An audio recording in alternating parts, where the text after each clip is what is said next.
भगवान शिव ने अपना निर्णय दिया कि हरि व्यापक सर्वत्र समाना, प्रेम से प्रकट हो ही मैं जाना। भगवान सर्वत्र विद्यमान हैं, किंतु उनको प्राप्त करने का वो प्रकट कैसे होते हैं, उनको प्रकट करने की प्रक्रिया का नाम है प्रेम। आपके हृदय में प्रेम हो, समर्पण हो उन प्रभु के प्रति, भाव हो, श्रद्धा हो, वो भगवान प्रकट आपके हृदय में प्रकट हो जाएंगे।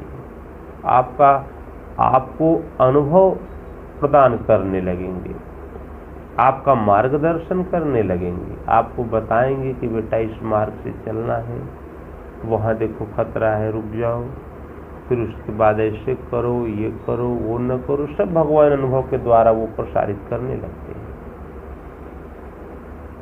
इसलिए पहले भगवान के प्रति पूर्ण समर्पित होकर भगवान के नाम का जाप आरंभ करें। धीरे धीरे जब स्थिति आपकी नाम के जाप में जब आपका मन रुकता जाएगा, चिंतन में आपकी सूरत टिकती चली जाएगी, तो धीरे धीरे आपके अंदर ईश्वरीय विभूतियां वो अवतरित होने लगेंगी। भगवान में जो कुछ है, आप में जितनी क्षमता होगी, भगवान वो आपको देते चलेंगे उतना। भगवान आपका मार्गदर्शन करेंगे। तो भगवान का स्वरूप भगवान शिव ने बताया कि वो बिनु पद चले सुने बिनु काना, बिनु कर कर्म करई विधि नाना, आनन रहित सकल रस भोगी, बिनु बानी बगता बड़ जोगी, तन बिनु परस नयन बिनु देखा, गहई घ्राण बिनु वास शेखा, जेहि न गावहि वेद बुझ, जाहि धरे मुनि ध्यान, शोध शरत सुत भक्त हित, कौशलपति भगवान। वो भगवान पैर नहीं है लेकिन सर्वत्र विद्यमान है, यहाँ भी है, सर्वत्र विद्यमान। प्रहलाद से उसके पिता ने पूछा कि इस खंभे में भी है तुम्हारा भगवान? प्रहलाद ने कहा हाँ।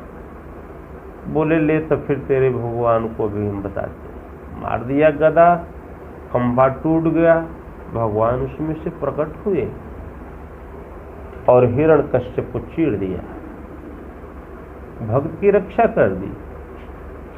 भगवान भक्तों की सुरक्षा के लिए वो कवच की तरह, गार्ड की तरह साथ लगे रहते हैं, किंतु भजन जागृति के पश्चात भगवान का अनुभव जब प्राप्त होने लगे, उसके बाद तो भगवान सर्वत्र है। बिना पैर नहीं है लेकिन चलते रहते हैं वो। ये कान नहीं है लेकिन आपके मन में जो विचार उठते हैं ना, वो भी भगवान सुनते हैं। चूंटे के पद की खनक पड़े वो भी साहब सुनता है। वो जो चूंटा अपना पैर रखता है ना, उसकी जो धमक होती है, उससे भी जो आवाज निकलती है, वो भी वो भगवान सुनता है। श्रवण शक्ति इतनी तीव्र है भगवान की, लेकिन कर्ण नहीं, कान नहीं है उनके पास, सुनता सब कुछ है। आपके मन में जो विचार उठते हैं, अरे पाप पुण्य शरीर नहीं करता, पाप पुण्य आपके मन करते हैं। इसीलिए भगवान ने किसी भी शरीर को ये कोई नाम नहीं दिया। भगवान ने इसको केवल बस शरीर के लिए इतना कहा, अर्जुन द्वाविमो पुरुषो लोके क्षरश्चाक्षर एव च। अर्जुन, इस संसार में दो ही प्रकार के पुरुष हैं, एक क्षर क्षरणशील और दूसरे अक्षर, जो भगवान का भजन करने वाले हैं।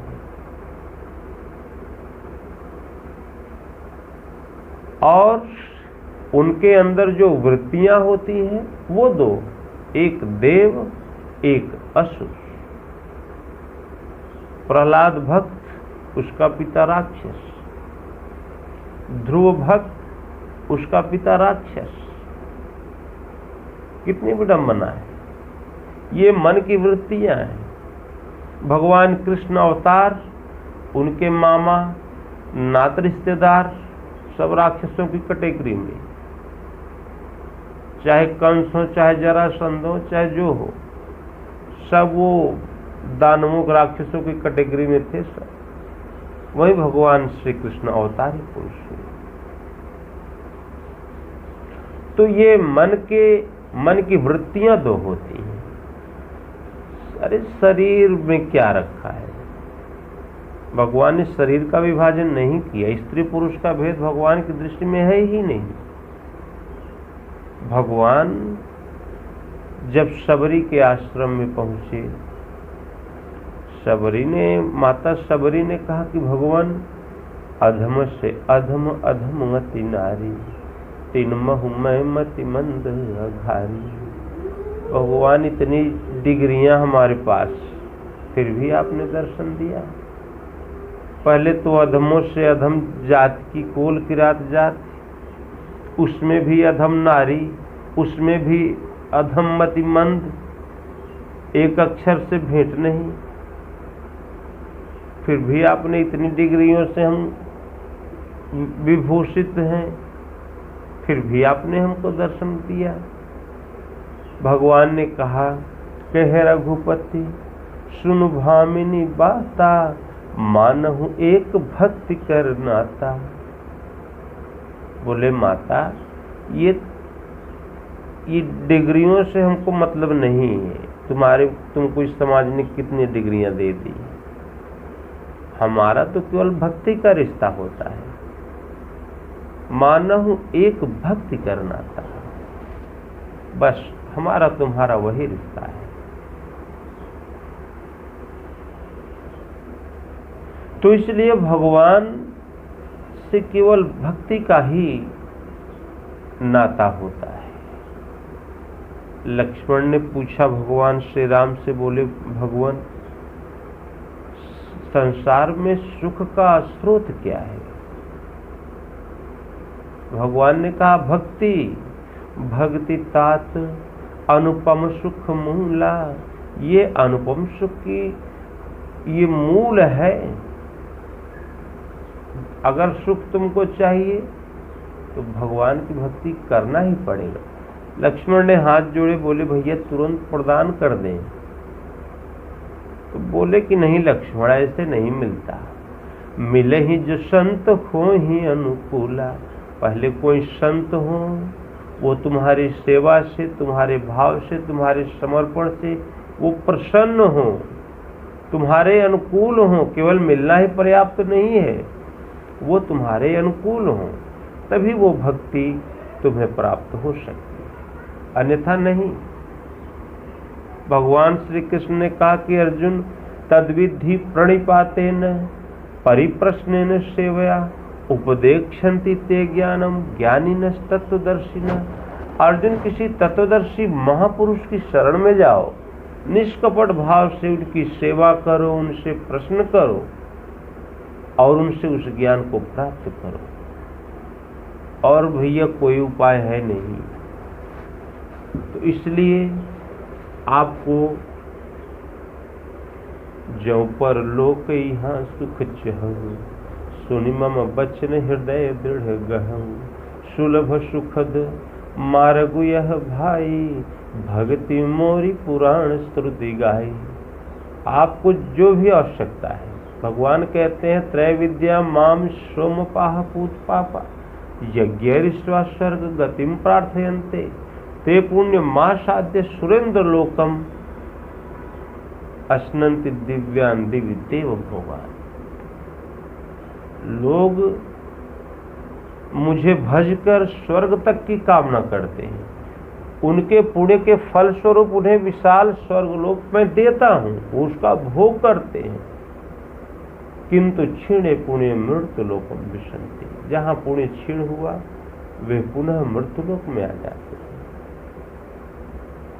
भगवान कहते हैं जो भी चाहिए लोक लाभ परलोक निवाह। लोक में लाभ, परलोक में निर्वाह।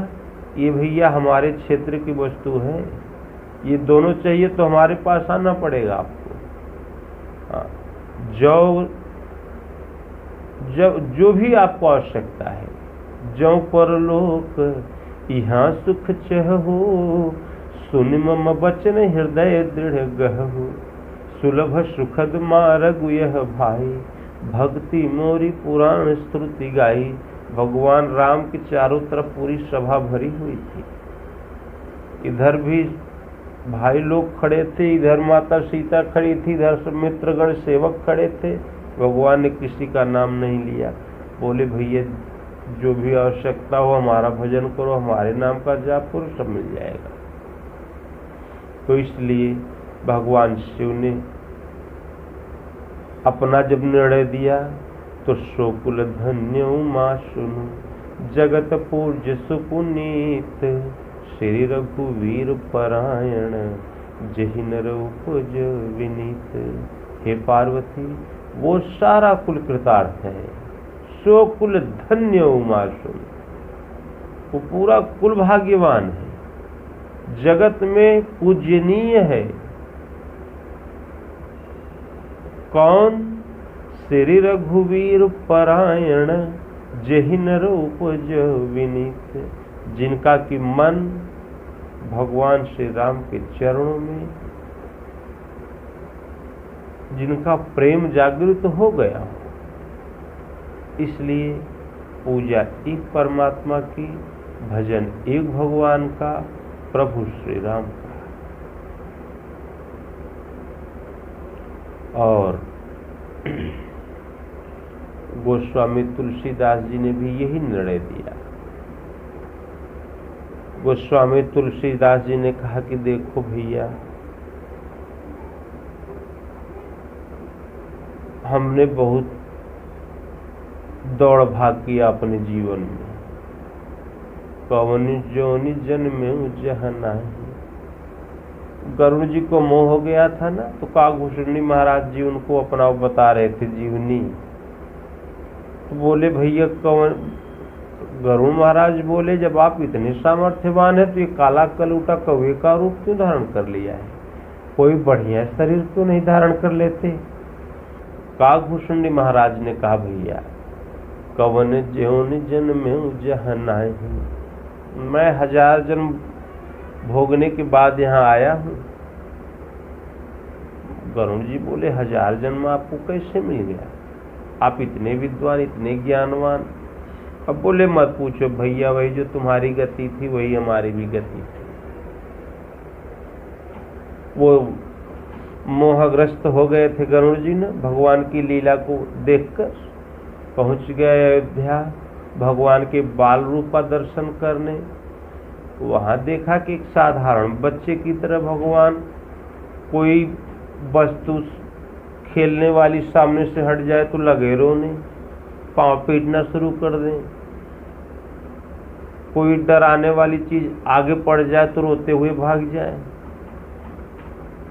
गरुड़ जी को सम्मोह हो गया, शंका हो गया कि ये क्या, ये सच्चिदानंद परम धाम भगवान और एक साधारण बालक की तरह है, इनके क्रियाकलाप है, ये क्या है?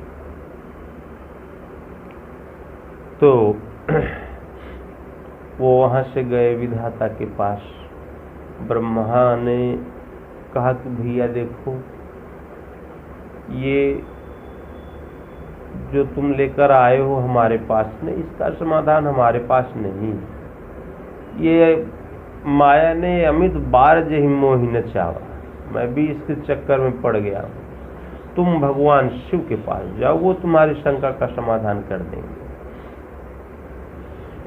गरुड़ महाराज भगवान शिव के पास पहुंचे तो भगवान शिव ने उनके मन की गति को देखा। भगवान शिव ने कहा कि देखो गरुड़ जी, जब कछु काल करिए सत्संगा, तब हुई है सब संशय भंगा।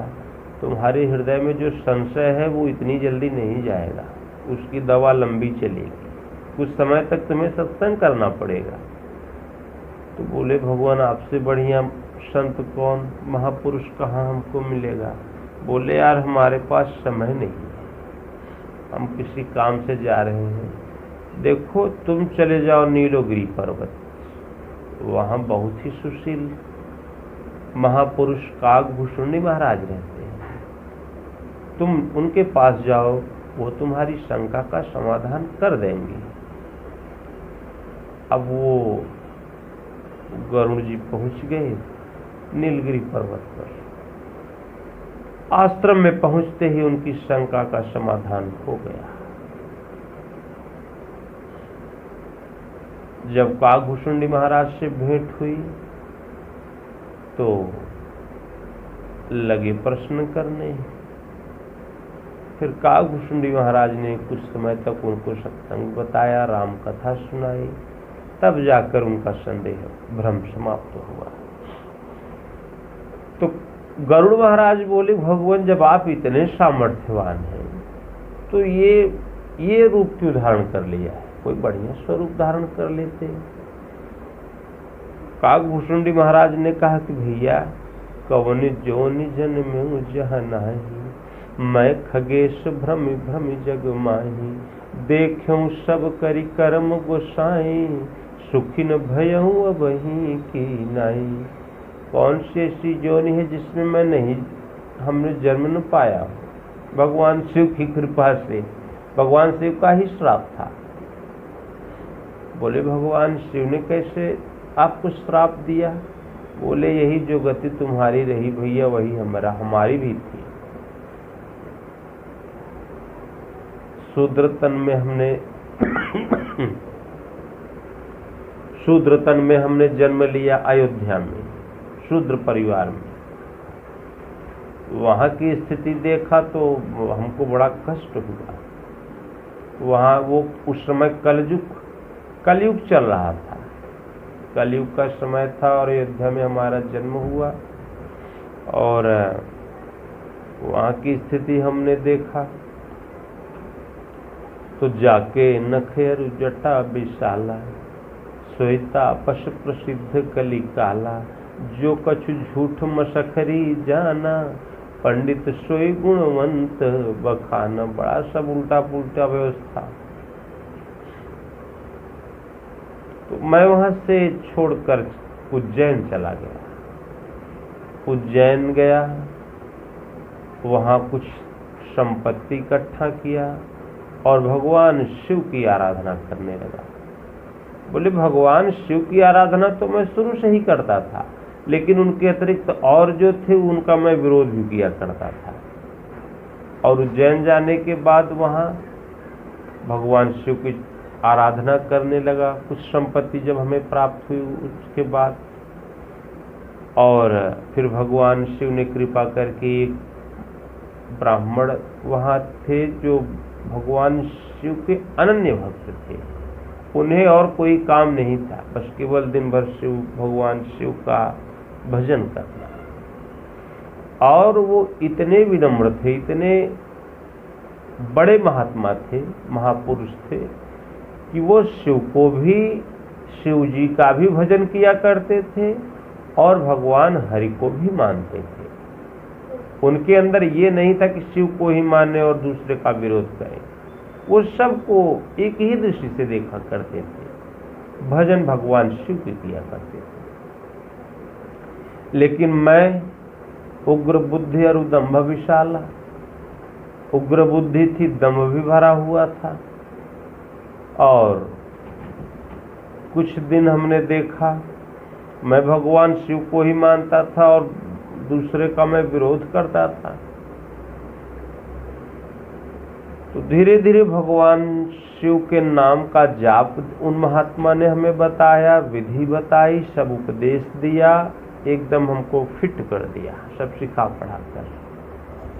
उसके बाद हमने सोचा कि अब गुरु महाराज में रखा ही क्या है, जो 3-5 जानते थे सब तो बता ही दिया, और मैं उनसे बढ़िया कह भी लेता हूँ। लोगों को भीड़ भी जुट जाती है हमारी बातें सुनने के लिए।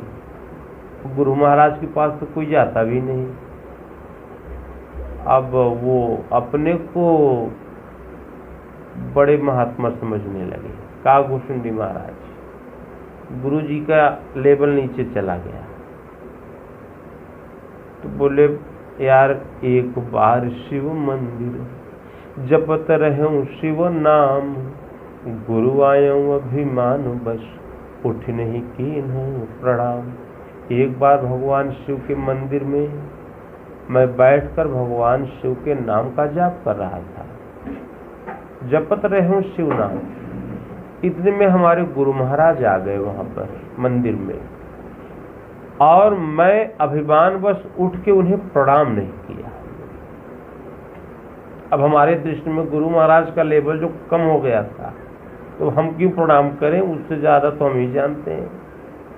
उग्र बुद्धि था न, उग्र बुद्धि और दम विशाला। अभिमानवश उठ के हमने उन्हें प्रणाम नहीं किया। किंतु हमारे गुरु महाराज इतने हृदय के निश्चल थे कि सो दयालु नहीं कहे कछु, और न रोष लवलेश, अति अघ गुरु अपमानता, सही नहीं सकूं महेश। उन्होंने कुछ हमें कहा ही नहीं, उनके हृदय में हमारे प्रति कोई दुर्भावना भी नहीं आई। किंतु गुरु का अपमान भगवान शिव नहीं सहन कर पाए। भगवान शिव जिनकी मैं आराधना कर रहा था, वही भगवान शिव हमसे रुष्ट हो गए, लगे श्राप देने। गुरु का अपमान, जा अजगर की तरफ बैठा रहा तो तुम्हारे गुरु महाराज आए, उठकर प्रणाम नहीं किया, जाओ अजगर हो जाओ, और 1000 जन्म भोग। लगे भगवान शिव उनको सब श्राप देने। अब काकभूषुंडी महाराज लगे डुक डुक कांपने, सब बुद्धि फेल, भक्ति फेल। इतने में उनके गुरु महाराज ने बीच बचाव किया। तो हाहाकार कीन्ह गुरु, दारुण सुन शिव शाप, कंपित मोहि विलोकयति, रूप जा परिताप। हमारे गुरु महाराज ने कहा भगवान ये तो, इसकी तो कोई गलती ही नहीं, इसकी कोई गलती नहीं थी। ये तो बेचारा जीव जड़ है, ये तो मायावश बस ये बैठा हुआ था, इसकी तो कोई गलती ही नहीं। तब माया बस जीव जड़, संपत्ति फिर ही भूलान, तही पर क्रोध न करिए प्रभु, दीन बंधु भगवान। हे प्रभु, इस पर क्रोध न करे, ये हमारा शिष्य है, इसको तो केवल ये इसकी माया ने, आपकी माया ने इसको बैठा रखा था, तो इसका तो कोई दोष ही नहीं। ये तो जीव है, जड़ है बेचारा, इसकी कोई गलती नहीं। तो भगवान शिव उन ब्राह्मण देवता का, उन पंडित जी का, महात्मा जो संत थे, वो प्रसन्न हो गए, उनकी प्रार्थना स्वीकार।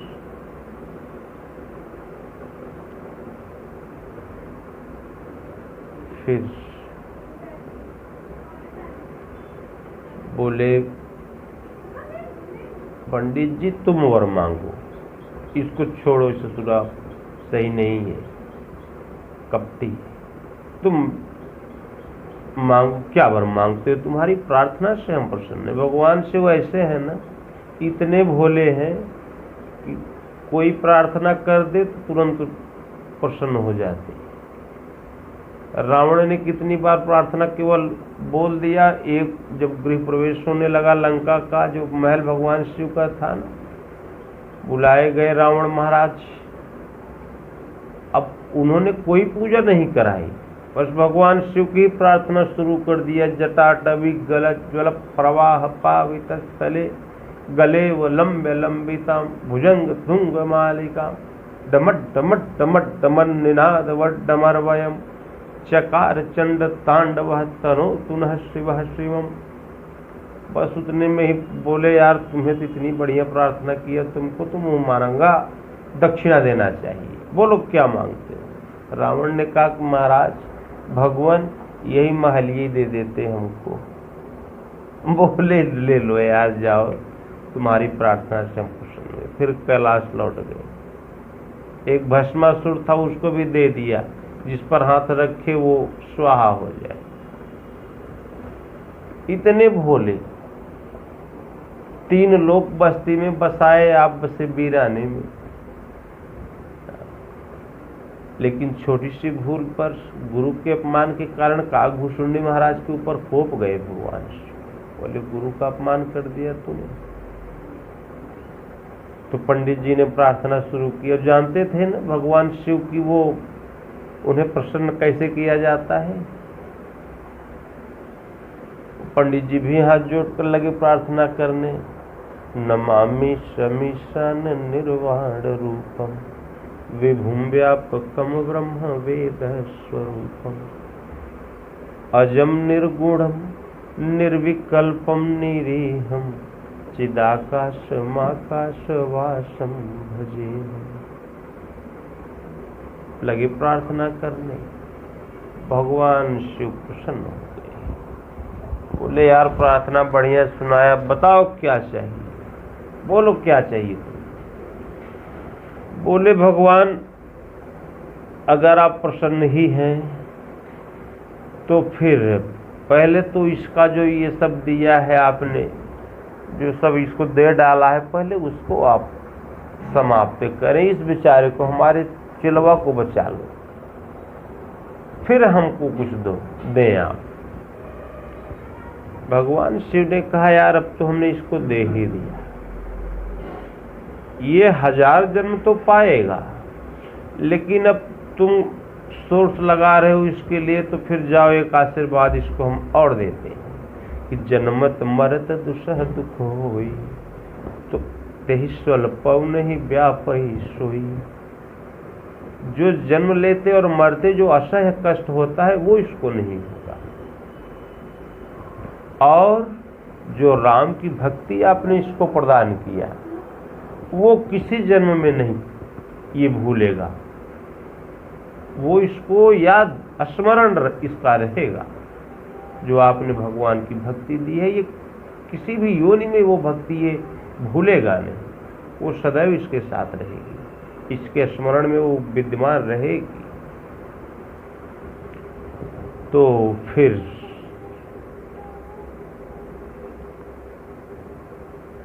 गरुण जी से काकभूषुंडी महाराज ने कहा कि भैया ये हमारा आखिरी जन्म था, और इसमें भी हम मानव तन में थे, लेकिन गुरु लोमस महाराज के आशीर्वाद से ये तन हमको मिल गया VIP।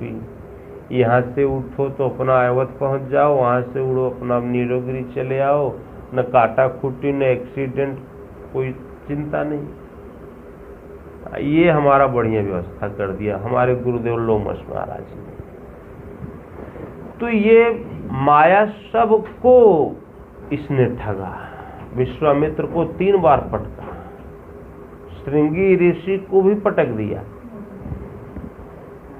और इसलिए अगर आपको बचना है तो एक भगवान की शरण में अपने को समर्पित कर दो, लग जाओ भगवान के नाम में। जागत सोवत शरण तुम्हारी, तुम्हि छाड़ी गति दूसर नाही, राम बसु तिनके उर्माई।